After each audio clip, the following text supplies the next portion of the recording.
Brighton and Hove Albion, a team that has defied all odds this season, a team that a lot of people have gained respect and have become a fan of. Really, it's a team that has sparked the interest of millions of football fans. But why? What happened? Why is this Brighton team so special?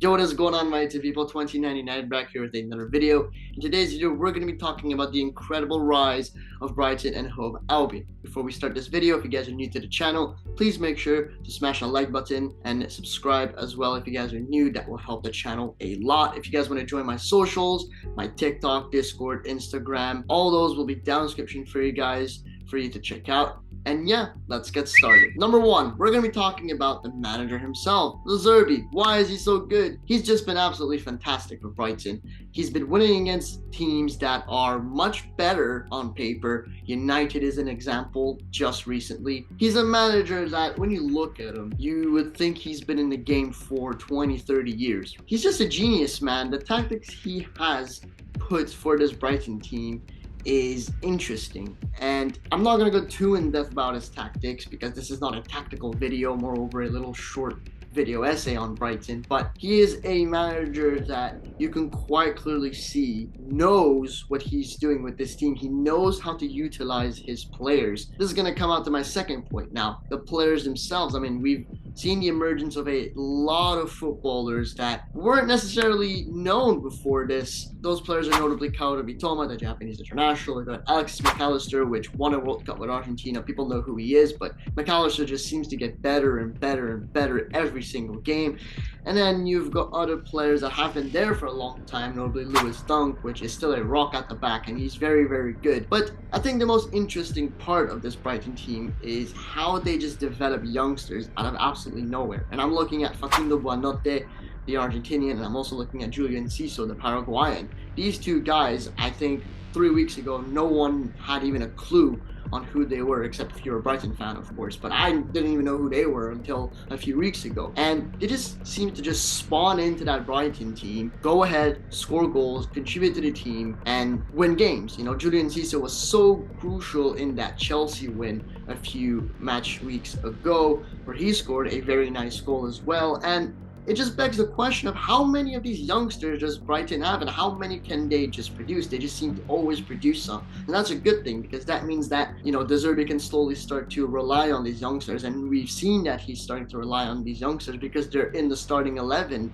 in games, you know, consistently. So that's a very good thing for the players. So we've already covered two parts. De Zerbi is one part, the players are a second part. Now the third part is, well, what happens if these player transfers? So I'm presuming Mitoma, I'll take him because he's probably the biggest example out there. He's probably one player that's going to be very hot in the transfer window this season. If not this season, then definitely the one after. But what happens when these players leave? Because, you know, Mitoma is a player that had, I wouldn't say a necessarily late bloom, but he's just started becoming, you know, the player he is. You know, he's just such a good dribbler. He knows where to be. He's got decent pace. All of that, he's got just good attributes for a winger, really, if that's how you want to judge him. That's for Mitoma. You've got other players. McAllister, like I've said, I'm not going to go through every single player, but McAllister is another example. We've seen how good he was at the World Cup, and he continues that form with Brighton. He just, like I said, keeps getting better and better and better. And you really have to ask yourself, well, these players are probably not going to stay at Brighton for very long.